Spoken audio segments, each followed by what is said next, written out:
और इस वक्त एक बड़ी खबर आ रही है बिहार की राजनीति से। आपको हम बता दें, तेजस्वी यादव के आरोप का चुनाव आयोग ने जवाब दिया है।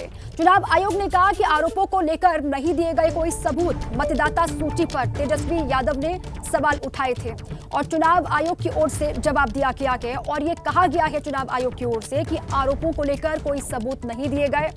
ईसी ने तेजस्वी यादव को शाम 5 बजे तक का वक्त दिया। आज शाम 5 बजे तेजस्वी को मुलाकात का वक्त दिया गया है। शाम 5 बजे तक का वक्त दिया गया है तेजस्वी यादव को मुलाकात का चुनाव आयोग की ओर से। तेजस्वी की ओर से चुनाव आयोग को कोई जवाब नहीं दिया गया है और अब ऐसे में चुनाव आयोग की ओर से कहा गया कि सबूत नहीं दिए गए हैं जो आरोप लगाए गए। और आज शाम को 5 बजे तक का वक्त है मुलाकात का तेजस्वी यादव के पास। और अंकित मेरे साथी इसी पर और जानकारियों के साथ जुड़ चुके हैं।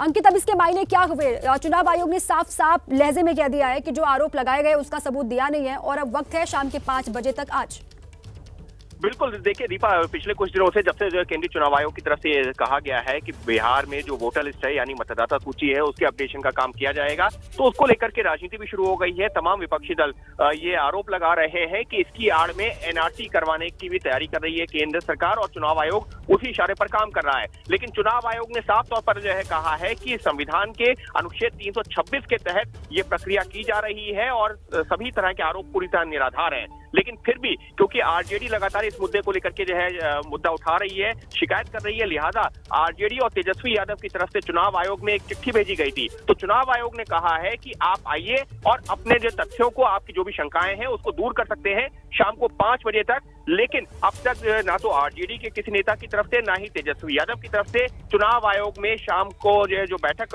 प्रस्तावित है, जो चुनाव आयोग ने बुलाया है, उसके बारे में कोई कंफर्मेशन नहीं दिया गया है। तो चुनाव आयोग के सूत्रों का यही कहना है कि चुनाव आयोग हर शंका को दूर करने को तैयार है, बशर्ते राजनीतिक दल आरोप लगाने की बजाय सीधे चुनाव आयोग से बात करें। बिल्कुल ठीक है अंकित, आप रहे मेरे साथ।